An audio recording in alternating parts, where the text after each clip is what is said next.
You overheard an announcement. In 10 minutes, the bombs, yes, those bombs, nuclear weapons, will impact, arrive, detonate over or in the major city in which you live. What would you say? Who would you visit? What are your last thoughts? What would you do if you only had 10 minutes that you believe you could live? Well, we're going to talk about Nuke, the tabletop role-playing game inspired by 10 Candles. And yes, this involves our series on dealing with and uncovering how different role-playing games make us feel all the feels about taking emotion and mechanics and turning them into a tabletop role-playing game.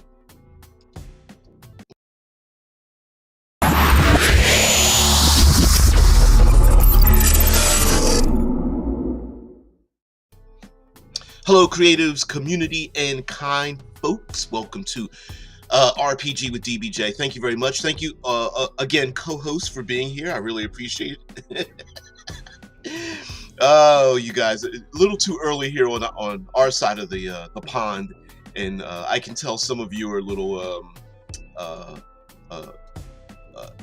I can almost tell when some of you are up at the same time I am, as we are 6 a.m. Eastern Standard Time here. You are, yeah, drifting off to the dulcet tones, do a little ASMR kind of thing. This is a game. Before we get deep into, and this game is not very many pages. I think maybe 20 pages at the most, less than. And this is one of these improv emulators. And as was referenced to the other day, and we'll talk about it here, that when it comes to games that are designed around emotion, sometimes, yeah, sometimes there's this impression of what the hell is the game about? Like what, because we're so used to tabletop role-playing games having like a built-in predetermined method in terms of getting from A to B. A lot of times these games are designed in a way that when you're trying to invest in your emotions, it feels like you're not going anywhere. It almost makes you feel like, well, what are we supposed to do? And the point is, you're supposed to feel the feels. That's weird to say. It's not about getting from A to B. It's how do you feel getting from A to B. And getting from A to B, whether you're physically traveling or defeating a big enemy or accomplishing some great goal, that's not the story. The story is how you feel getting there, right? And this is one of those games.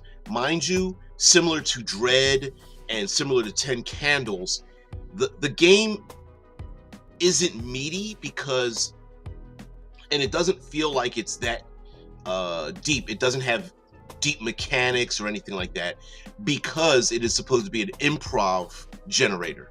And most role-playing games are intended to be improv generators, but they have a lot of rules so that we can engage in the world. This one isn't that way.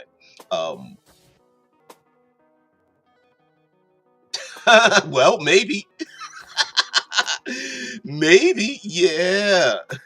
Like, hey, you're all invited. So, let's take a look at this game by Jacqueline Brick. And by the way, the person that created this role-playing game, their background is in the study of the effects of nuclear proliferation. So not only was this role-playing game made by someone that was interested in it, their career is in it, at least according to their bio. So, but I do like this this quote here that says, "The professed function of the nuclear weapons on each side is to prevent the other side from using their nuclear weapons. If that's all it is, then we've got to ask, how many nuclear weapons do you need to do that?" Carl Sagan. And that's pretty, yeah, that makes a lot of sense, right? When you say nuclear proliferation, it doesn't, there's an upper limit to the number of nuclear weapons that you have, that it doesn't matter how many more you need, right? Yeah. So of course this is a really short game, and it, it says over and over again about the fact that it's pretty dark and serious. That's one of the drawbacks to some of these emotionally charged role-playing games, is the fear slash loss of many of these role-playing games. A lot don't deal with hopefulness and uplifting emotions, and this happens to be one of those dark ones. Not necessarily horror in the classic sense, like monsters or uh, thrills or something like that. This is basically about slowly losing your life. This game is about the realities of nuclear war. It is grinding and sad and awful. It is not meant to be hopeful, though perhaps it can be a bit noble at times. Although I will say, because it's so light in its mechanisms, I can see how you can have hopefulness in this game. That's just me. But anyway, this game is also about some of the realities in our world right now. Detention facilities, unsafe water, grinding poverty, dangerous choices, and fascists with apocalyptic fantasies. Please be aware of this when you play it. And this is just about the safety tools. Also reminding us that this game is not for everyone in every headspace. Stop playing if you need to. Again, doesn't have very many hopeful elements to it. The mediography, which I wonder why we don't use the word mediography much, because we talk about bibliographies for books and films and things like that. But anyway, I haven't seen half of these movies because many of them are older 50s and 60s movies. But yeah, in order, we have On the Beach from 1959, The Day the Earth Caught Fire in 61, Dr. Strangelove, or How I Learned to Stop Worrying and Love the Bomb in 1964, which I've never seen Dr. Strangelove. Of course, we have The War Game, not to be confused with War Games.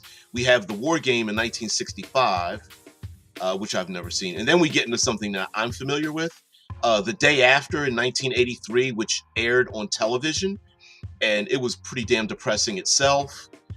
We have The Testament in 1983, The Manhattan Phone Book in 1984, When the Wind Blows in 86, Threads in 84, Terminator 2 Judgment Day. Yeah, there's an iconic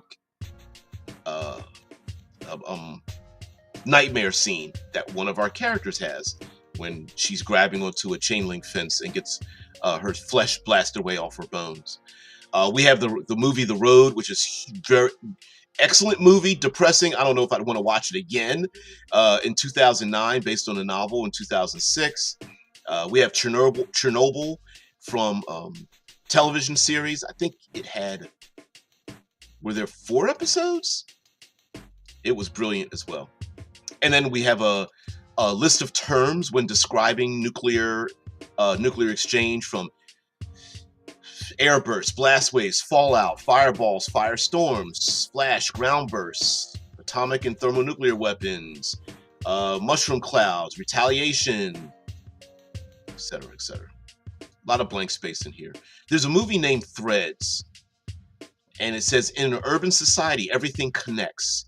Each person's needs are fed by the skills of many others. Our lives are woven together in a fabric, but the connections that make society strong also make it vulnerable. And that's from the movie Threads in 1984. All right, and then we get into the setup for the game. But let me see what you guys have to say.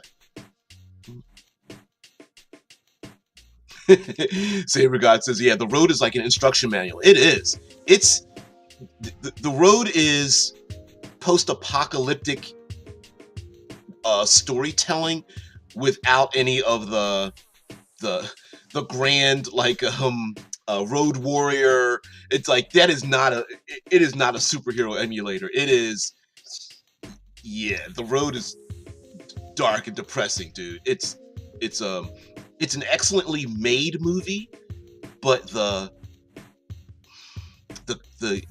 the fact that there's no color saturation in a movie, it's just like, it feels like gray tones, and it isn't gray tones, but it just feels like it. Yeah, it's a shame.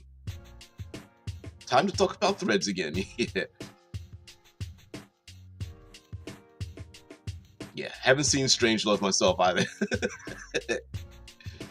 Yeah, you want to make sure to get vaporized and not just burned. Yes. Because as I recall, all the advertisers dropped out on the third day. Wow.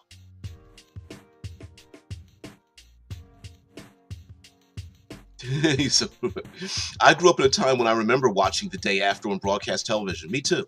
Me too. It was, I mean, it was one of those young folk people don't remember an era back in, I believe it was in the 60s and 70s, where if you lived in a big city, there were signs around that were pointed to places that were fallout shelters. And kids in school, you know, we talk about the dangers of kids in schools today, but I mean, there was a thing where you had to get under your desk at school because you were worried about fallout, things like that. So, says, are we discussing during the event? So not leading up to nor post event, but during? All three. So part of the game is before the blast, and they suggest basically taking your phone and using it to record conversation. It doesn't suggest it in this document, but it really basically says, like, maybe you should go off by yourself and make a recording, so that other people don't hear it, but you get to hear it at the end of the game. So before the blast, it says players should know that their characters are going to die. Let me because this is white on white isn't very. There we go. All right. Maybe that's a little bit better.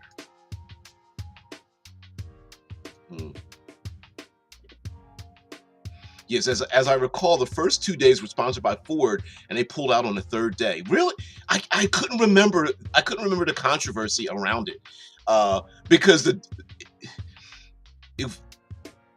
when the day after aired, it of course was not one of like superheroism. It was about the realities of nuclear war, and you know, people drinking irradiated water and throwing up and losing their hair, and dead bodies in the streets and things like that. Yeah. So funny. Instruction manual on why you should stockpile bullets. Yep. Yeah. Shai says, I just missed the get under the desk era. Yeah. Gorbachev coming in and making friends right when I started the first grade. I mean, listen, it was, I missed the get under the, I remember getting under my desk, but I don't remember like alarms going off, although I do remember the tornado sirens. So I guess maybe it was that era. I have vague memories of it. I absolutely remember like watching these kind of things in school and studying about it.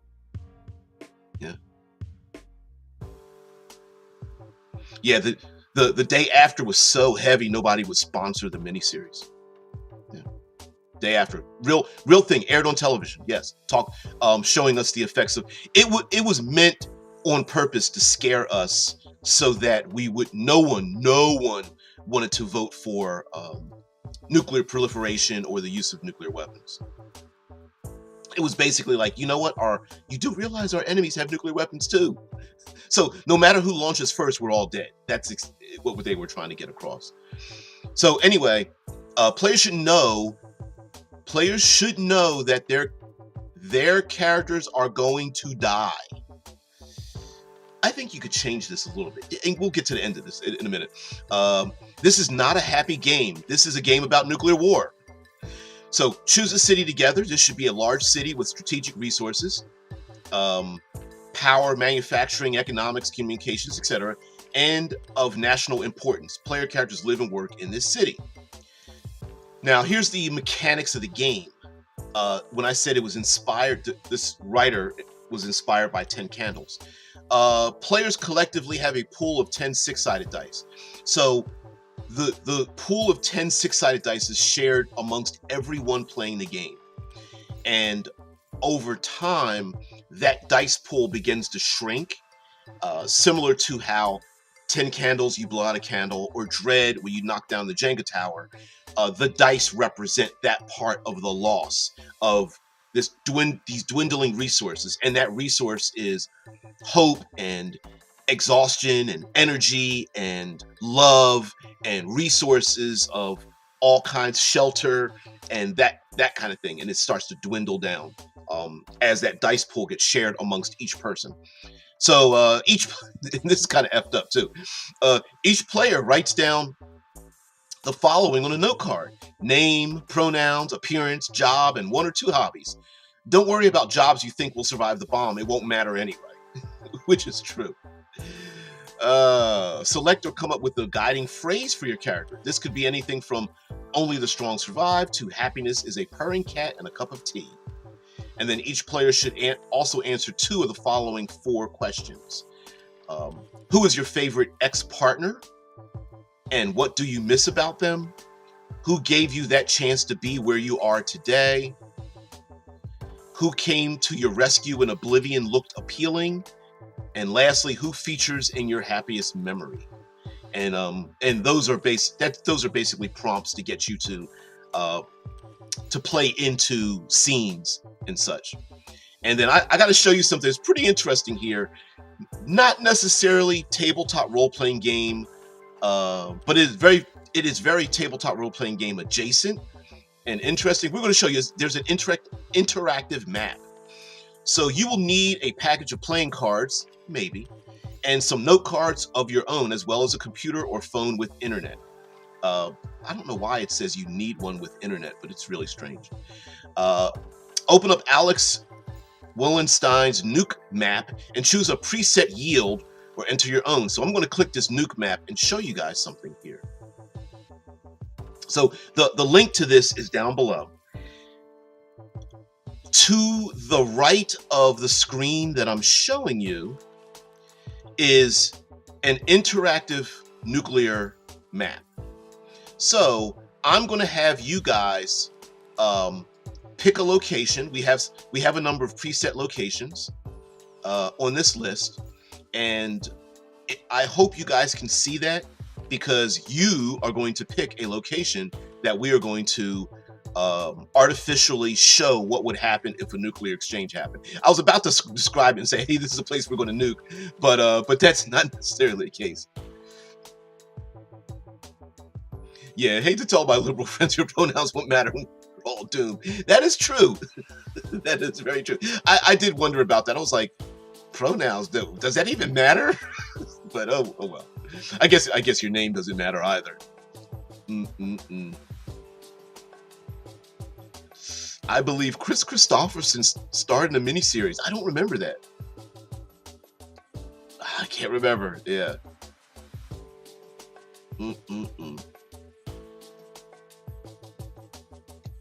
Funny you mention it, because I have a different vision and wrote a song about it. October Surprise, already recorded and due to release October. Oh, sweet. Oh, wow. Okay. All right. So here, let's operate this emulator here. So this is New York City. They already have it pre-selected, or you can type in the name of the city, and there are some world locations here. You know, we have, of course, many places in the States, but we have like London, England, Paris, France, North Korea, Iran, but we're going to stick with New York for right now. And we can choose a warhead yield in terms of kilotons, or you can select a preset. So they give you the kilotonnage of the names of atomic and nuclear weapons.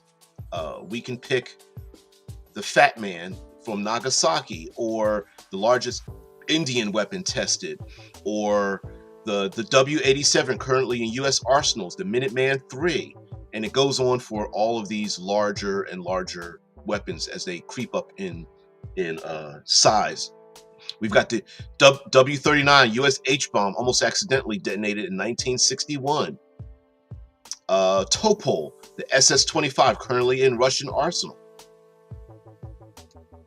But let's go to Fat Man. We're going to pick Fat Man.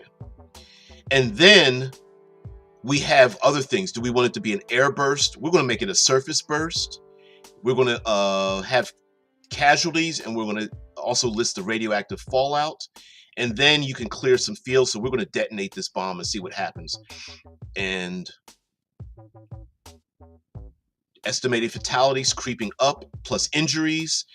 And it estimates that a bomb in Manhattan going off here in New York City, along with the radioactive fallout spray, would have about over 150,000 fatalities, another nearly 300,000 injuries in any given 24-hour period. There are an average 916,000 people in the light or 1 psi blast range of the simulated detonation. And I'm thinking the 1 psi blast range is like when glass shatters and sound waves and things like that, so everybody would know that it went off. But yeah, this is called nuclearsecrecy.com/nuke map, and I have the link down below. If we want to go even larger than Fat Man and go towards like the Minuteman 3 and see what happens with that one, and it creeps up into the millions. Yep, 1 million fatalities, 2 million injuries. Oh, I did air burst. We want surface burst. Air burst doesn't release as much radiation, but there we go. Oof, this is depressing. Oof. And then there's the air burst. Let's shrink this down a little bit. Let's see. If it hit if it hit New York City, it goes all the way up into Boston and other places. Like, yeah, horrible. And it gives you other details, mathematical details about the effect distances of 300 kilometers or kiloton bursts, I'm sorry. And it talks about the fireball radius, the color, the rings of color are detailed on the right of this screen. It talks about the radiation, fallout, the settings, and attributions. So anyway, fun if you think this is fun. Depressing. All right, let's get back to the role-playing game. In addition to setting this up and figuring out what's going to happen to your city, in addition, this is kind of fun, create at least 3 talking heads. These are characters who argue for nuclear proliferation and targeted strikes in the days leading up to the nuclear exchange. And as you probably already know, those talking heads are gung-ho for nuclear proliferation, and one or more of you guys playing the game can take over one of those talking heads, and you record that conversation. And you give them, each talking head needs a name, pronouns, a very important profession, such as bishop, governor, diplomat, general, CEO, billionaire, etc., and a guiding phrase such as, I believe in the war of the just. Nuke our enemies into glass if they look at us funny. Destruction is necessary for disruption of society, or we cannot be seen as weaklings or pushovers. And you set the talking heads aside. And lastly, before I get to your comments, 10 minutes. This is the part that is very interesting.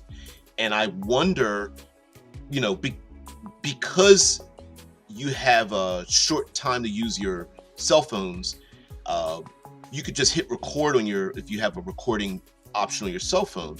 But I like this part. Each player records a statement from their character. Their character has just been told they have 10 minutes to seek shelter before an impending nuclear attack. Who do they send a message to? What do they say? Where are they when they record this message? This is the last time any characters can reliably use phones, computers, or other long-distance communication devices.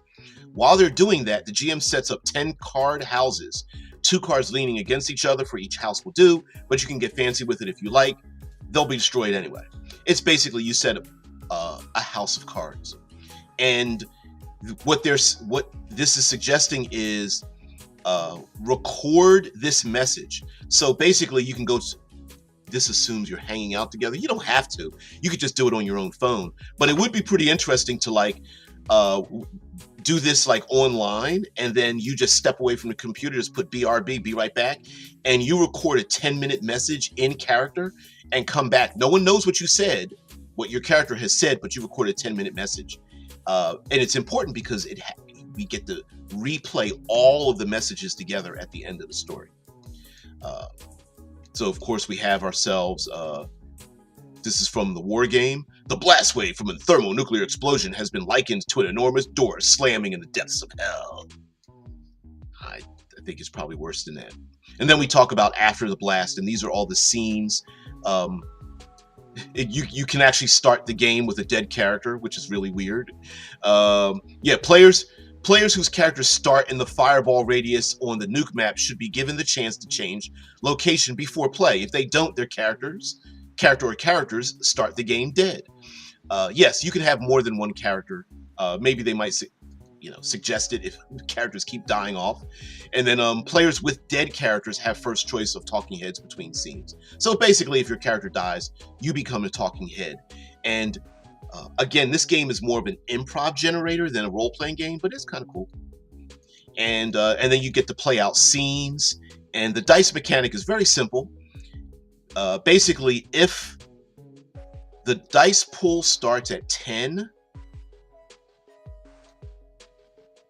if the player rolls more 1s than 6s, their character is harmed in an irrevocable way and play moves to the in-between scenes. So they say anytime focus of a PC encounters a situation that could potentially harm them. And they mention that harm isn't necessarily what we think it is. Most role-playing games, harm means you're like attacked by a weapon, you're stabbed, punctured, burned. But this could be like digging out of rubble, passing through irradiated ruins, drinking dirty water, getting an NPC's attention. It's basically anything that can lead to conflict or confrontation or challenges. You roll the dice, and because everyone shares those dice, little by little, it becomes far easier to fail with this larger dice pool. Again, it says harm need not be physical. There are many ways the bomb can harm someone. The PC can find a dead or dying loved one, see their house destroyed, be rounded up by police, or experience a flashback. When play passes, we're almost done with the game. When play passes, the player who rolled the last die knocks down a card house with their fist. Thump it on the table if possible. This should be startling. Every time a card house is destroyed, remove 1 die from the dice pool. And basically, like similar to 10 Candles, for those who don't know, 10 Candles does have 10 candles, and it has the same feature that there's a physical prop to represent the falling bombs, right? You're supposed to make these little card castles, and then if you're together, you take your fist and bang it on the table to make it startle and knock down the slowly falling house of cards. Yeah. Death Angel says there is no place that's really not a target or will be unaffected. You're right. Yeah. If we go back to the Nuke map, let me see if I could go back to the Nuke map and find some. Pick a hometown from someone. Oops, sorry. Nuke map. I should have just put the link up here because I'm stupid.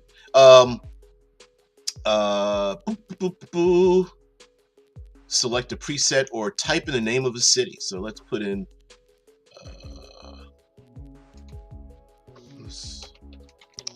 let's see if it'll go there. Columbus, Ohio. There we go. Columbus, Ohio. Hey, I'm kind of up in this range here, and we're going to let's do a surface blast with the casualties and radioactive fallout, and we're going to pick which warhead should we pick? Davy Crockett. Let's pick a Russian. Tsar-Bomba, largest USSR bomb tested, and we're going to detonate it. Yeah, let's see how many fatalities. Oh, wow. Oh, because we have a lot. The fatalities are larger than the estimated injuries. That is interesting for that nuclear weapon.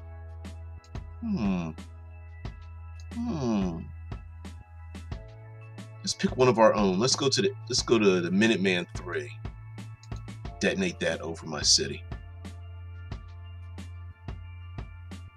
Wow. Oh, I hit airburst. There we go. That's a ground strike. Yeah, but your point is well taken. Oh, there's the radiation. There it is. Yeah. It would spread. And listen, just because this map is just like, if you're like, oh, I'm 50 miles to the south of this, it wouldn't affect me. Hell no. we know it's not just the blast and the dust and debris that's going to blot out the sun, but this radiation that gets blown into the atmosphere, it's going to get around the world. It's going to seep into the water table and the soil and stuff like that. So yeah, this isn't. I mean, and listen, there's places around the world like historical locations. Tokyo, Japan. Bam. Right? So, yeah. Tokyo, Japan. There we go. So, yeah. So on and so forth. Nasty stuff. Nasty stuff. All right. We're almost done with this game. And then we'll get into some other details. And of course, have a larger conversation with you. So we have this is where we have our 10-minute recorded conversation about what we would do. Orgies or yes on the table. I don't know if you could set one up in 10 minutes. Although if everybody got the message, maybe they'd be down for it. We have our after the blast, as you describe what you're trying to do, and we'll start rolling dice. Every time a card house is destroyed, remove one die from the dice pool. Basically, you set up a house of cards and slam your fist on the table. That's what they suggest. Similar to 10 candles, you blow out a candle. Or Dread, you get the Jenga tower towering block thing. In between scenes, between PC focus scenes, players play talking heads who are interviewed by the GM as a talk show host or government committee about their views on nuclear war. Record these on the same device you recorded the last calls earlier. So I'm guessing they're thinking that you should, if you had a hand recorder, like a cell phone with audio recording, you would record all these back to back. And then once it gets down to a 0 dice pool, all of the card houses have been smashed. Allow each PC a minute or two to narrate their dying thoughts. They have been through hell in the most literal sense and should be allowed a moment of dignity. After the players narrate their characters' final thoughts, play back the talking head scenes and the 10 minutes phone calls in that order. The game is over. And that's it. There is no promise of a new world. Pretty sad. There is no promise.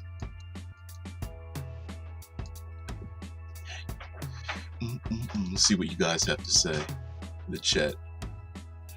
Yeah, mad. Mutually assured destruction is literally mad. Exactly. Right, Pat Air Force Base. Let me see. Let's pull this up here. Let me see if I can find. Pull up the second map. Let me see if it is here as a preset. I do not see here, so I wonder if it will let me type it in.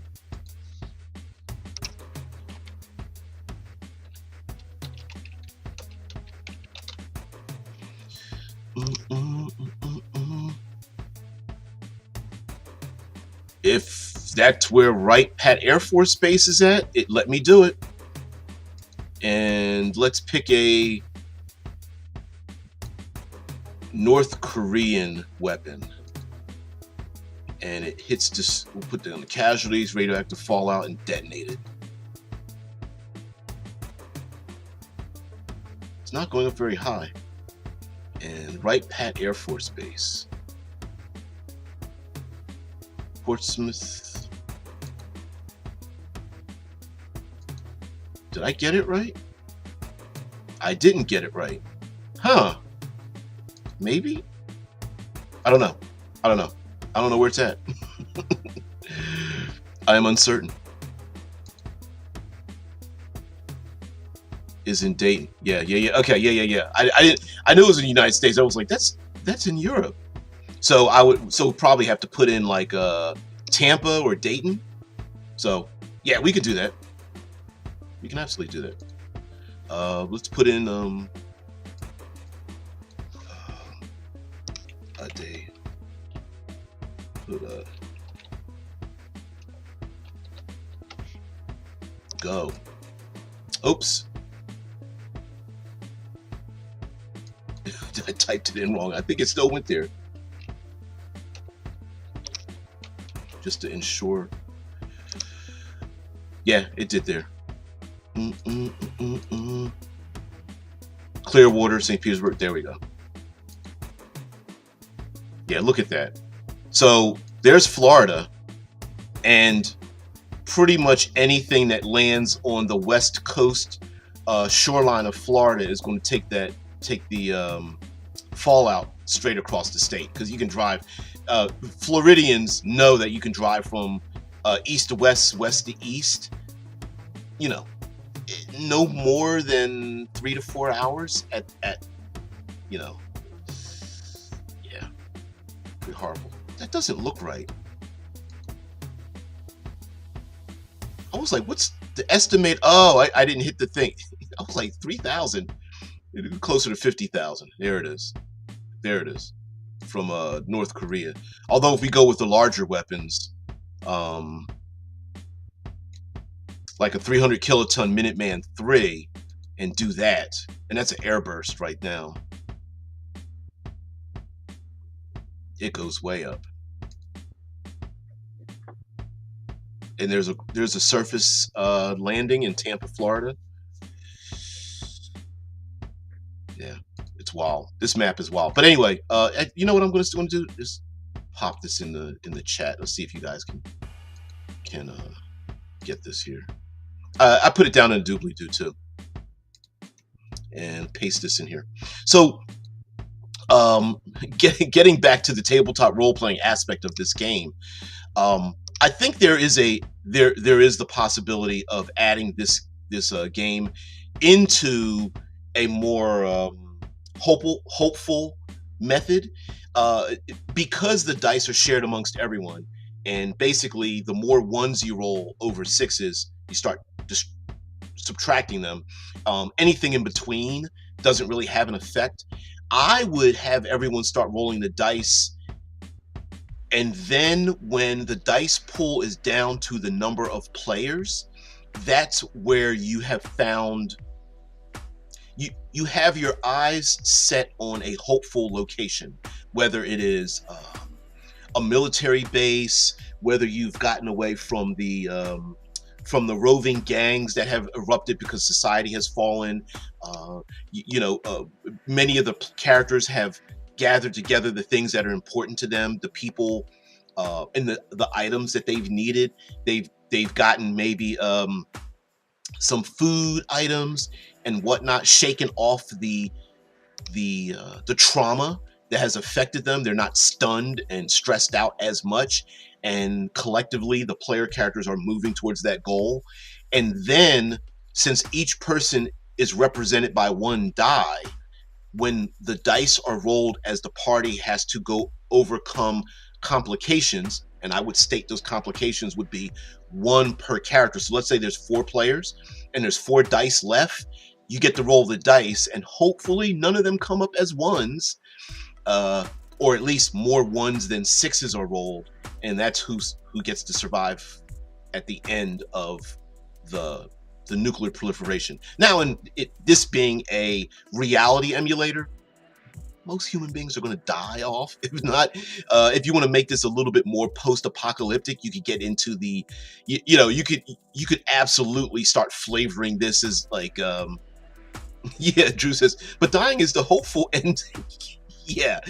Hey, listen, if you were alive and young when you saw the movie or television series, The Day After, you were very much thinking like, you know what, I hope I go out in the blast. I don't want to be around with my teeth falling out drinking irradiated water because there's nothing left that's clean and the power goes out and all that kind of stuff.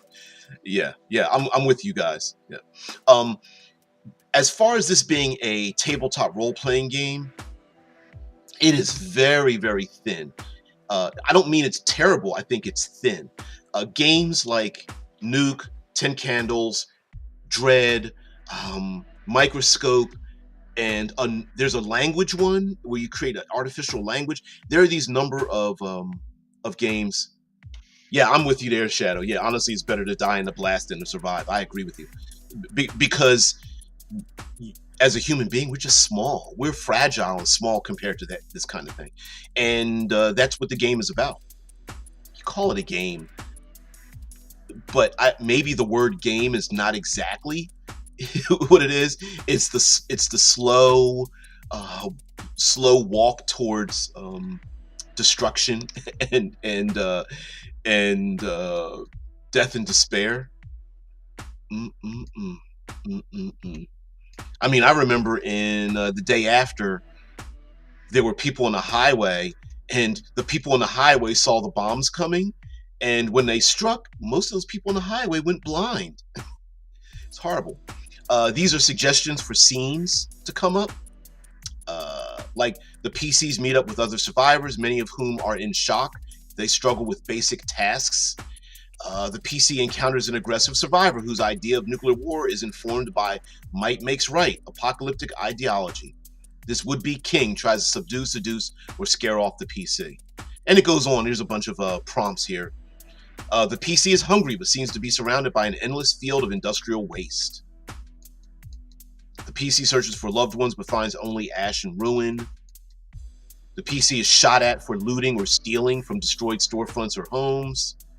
The PC is placed in a recovery camp, little better than an open-air detention facility, surrounded by hastily erected fences by police or security forces. The PC is part of a food raid on a ration center. The PC comes across a piece of preparedness documentation, a pamphlet or a poster of some kind. It's now sadly ironic, and so on. And all these prompts are improv prompts, right? We're supposed to portray our characters that are trying to navigate in this world. And it did suggest that don't worry about your skills to survive the blast. So you're not supposed to, but it heavily implies that you're supposed to make an average person who's trying to reconcile their average life with something that has happened that's horrific. The last one, the PC has the option to sacrifice themselves heroically for something ridiculous, like going after a stuffed animal, down in a well of poisonous radiation. And inspired by 10 Candles by Stephen Dewey from Cavalry Games. And Jacqueline Jax Brick is a political administrator and freelance writer from Delaware. She received her degree in international relations with focuses in diplomacy and world order, Eastern European politics, and Cold War history from the University of Delaware in 2014. Nuclear weapons have been a special interest of hers ever since she learned about them. And so you get where this is coming from. I'm very quickly going to go back to the very front page of this game, the front cover, and then talk about it a little bit, and then we'll get out of here. As far as an emotional emulator, it says I'll stick to fantasy over reality. At least there's hope. Yeah. Yes, very much. Drew says I call it an experience, not a game, and do the same for my system. Exactly. There are a lot of these experiential. I was about to say documents. Experiential mechanisms that exist out in our tabletop role-playing experience. This happens to be one of them. And as was mentioned the other day by, I believe it was Pete Giant, that was like, yeah, but where's the game in this? And I would say that, again, the complication in explaining this experiential game called Nuke, that is the game. The game is telling a story that the winning of it is pulling at the heartstrings, because nowhere in this does it suggest how you should feel, right?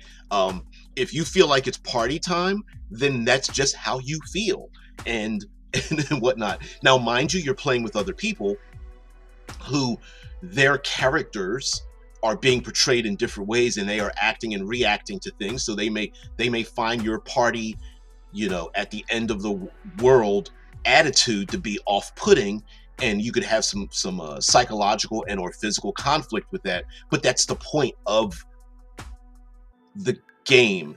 It's not to survive, it is to tell a story.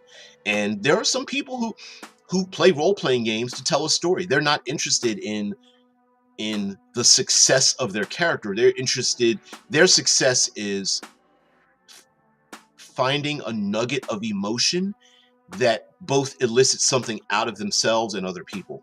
And those that are interested in improv, that are professional improv artists, actors, and comedians and things like that, really love to get that back and forth energy. And these games do that. Ow. Boom, boom. Drew, radiation can be quite a party pooper. Yes. This is, I fully support a national shield, provided it actually works. All right, Tony Stark, put a shield around the world. But yes, like I said, I really hate the idea of a no-win situation. Maybe I'm an optimist after all. I'm a bit of an optimist, but I'm a realist as well. And nuclear weapons is a no-win situation. Now, playing in a role-playing game where we are engaging in something that takes us out of reality, I can see why no one would. I mean, it even says in the game, you know what? If it's too heavy, stop playing. Don't even. I know it doesn't suggest this, because you would have had to already purchase it and get it, but it's basically like, listen, if this isn't for you, don't play this game. And that's true with any game, really. It's funny about the gatekeepers that are in the tabletop role-playing community, because it's like, how can you gatekeep someone else's imagination or lack thereof? Like, you can't tell people they should play a thing the way you want, and you can't make people play a game the way you think they should, or not make them play a game because you think they shouldn't. I find that pretty hilarious. That's just really hilarious. So anyway, guys, thank you very much. There's not much more to say about this, except for the fact that, similar to 10 Candles, and the idea of like sharing a dice pool, I do find it pretty interesting, because the mechanism in this game is there's two of them. The one suggestion is using the collective dice pool, that everybody is collectively using a dice pool, which does represent the downfall of the group, that as each person suffers through something, you yourself are also suffering as well, collectively. And it's through attrition that who gets to fall first, through this circle of despair and survival.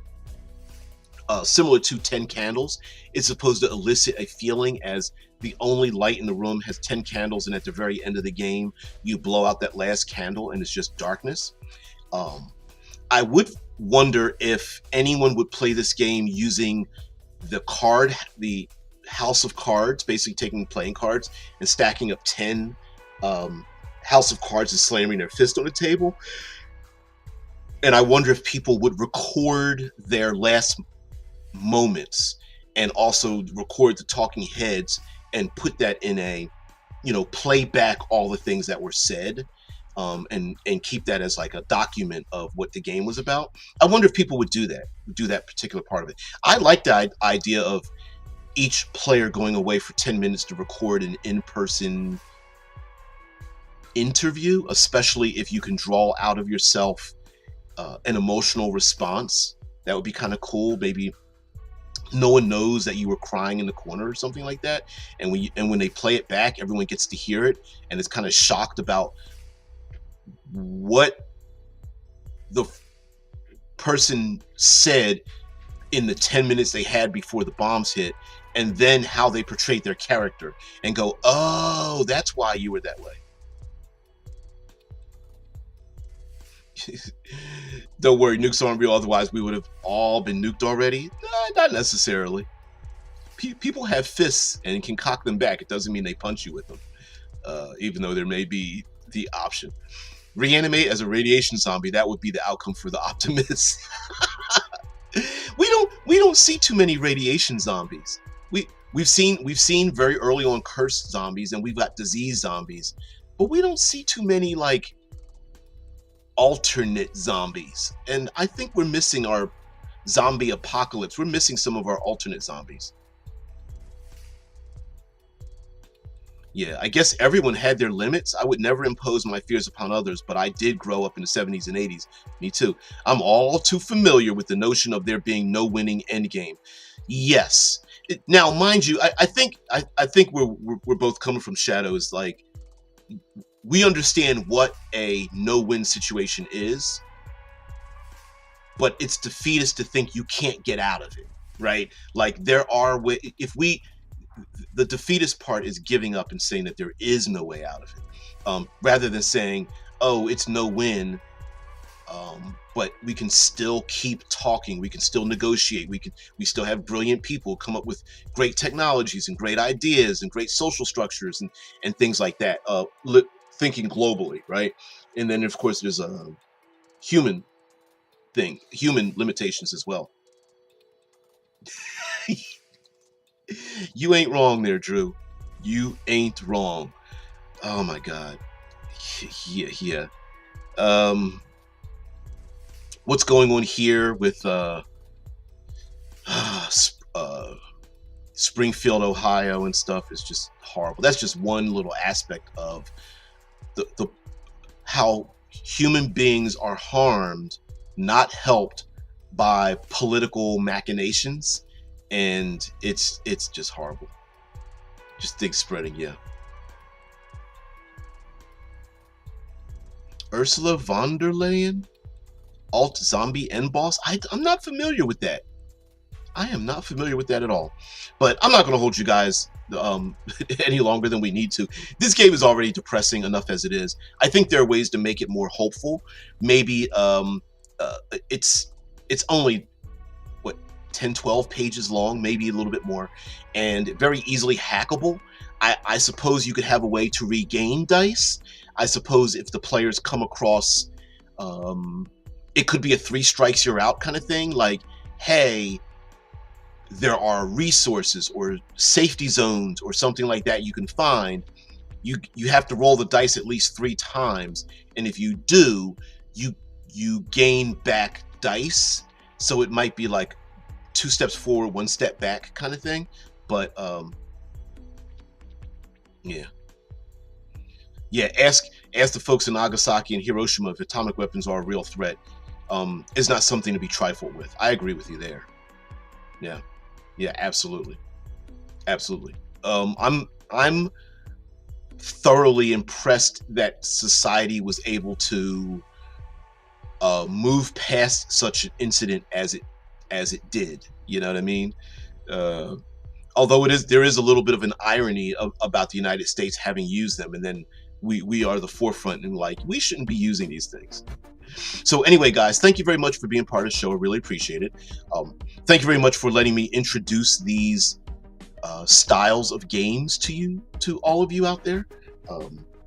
I really appreciate it. There is I don't have it near me.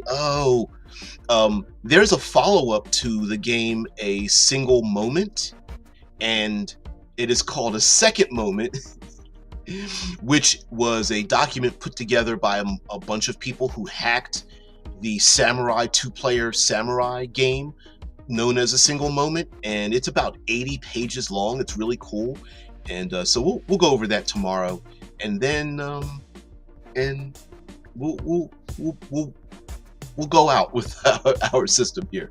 So guys, thank you very much for being part of the show. I really appreciate it. Guys, have a great one. Thank you very much for, yeah, those were atomic bombs, baby bombs compared with today's nukes. Yep. Not only, well, you know what? Not only that, but there are so many nuclear weapons that multiple impacts in and around the same area are probably expected, right? So it's not like you would look up and go, oh, there's just one. There's a television show called Jericho that was pretty interesting about Jericho, the TV show.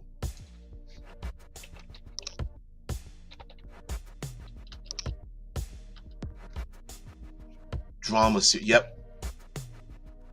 Images.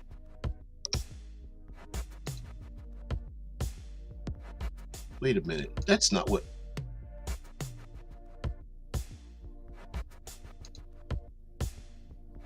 There we go. Not very popular show, but Jericho the TV series was a location in the center of the United States where a community survived after nuclear weapons go off in the United States, and unveiling the plot that led up to it. Skeet Ulrich and Lenny James and a bunch of other people. Yeah. Since I watched Jericho too, pretty good. Yeah, it was. They had to hurry up and end it at the very end. You find out that a foreign actor did not launch those bombs at the United States. Instead, it was an internal plot to make it look like that, to get rid of the current administration and take over the United States, break it up and stuff. It was pretty interesting. Texas seceded and became its own country. Yeah. And they were developed not too far from here. Oak Ridge is just a short drive away. Wow. That's awesome. But anyway, guys, thank you very much for being part of the show. All the information that I could think of is located down below. And also, if you guys have ideas for these kind of games and things like that, don't hesitate. Keep being me. I hope so. No, but in all seriousness, thank you guys for just entertaining the idea that I have entertaining ideas, because I think sometimes I think of things and go, nobody's interested in this bullshit. But you guys show up, and I really appreciate that. I like to think deeply about what could come across as something simple and just get the mind flowing. Like I said, it's like my morning coffee, and I really appreciate that you guys are able to have a sip with me. So anyway, we end this. Thank you very much for spending your valuable time here. I hope I can make change in your tabletop and regular life as well. Guys, please, there's a call to action. Like, share, subscribe, follow, etc. Spread the word. I would really appreciate that if you could do that. Oh, thanks there. Shut up.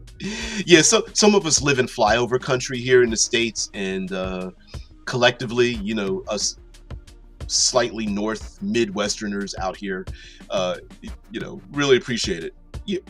Hey, where'd your it didn't show up. Oh, there it is. It showed up. Oh man. Oh, thanks guys. You really appreciate it. Listen, we're gonna go into it. We're not gonna talk about Nuke tomorrow. We're gonna talk about samurai and showdowns and scars and hatred and things like that. It's gonna be pretty interesting. A role-playing game that starts at the end. Kind of cool. So I really appreciate that, guys. I really thank you. Hopefully we can hopefully the show can get better if I can get better up here to make it better for you guys. I'm always trying to think of things. Unfortunately, I do have a full-time job, but if you can stick around for another three years, I think you might be impressed. It's a long time too. Anyway, let me let you guys go. Have a great one. Peace.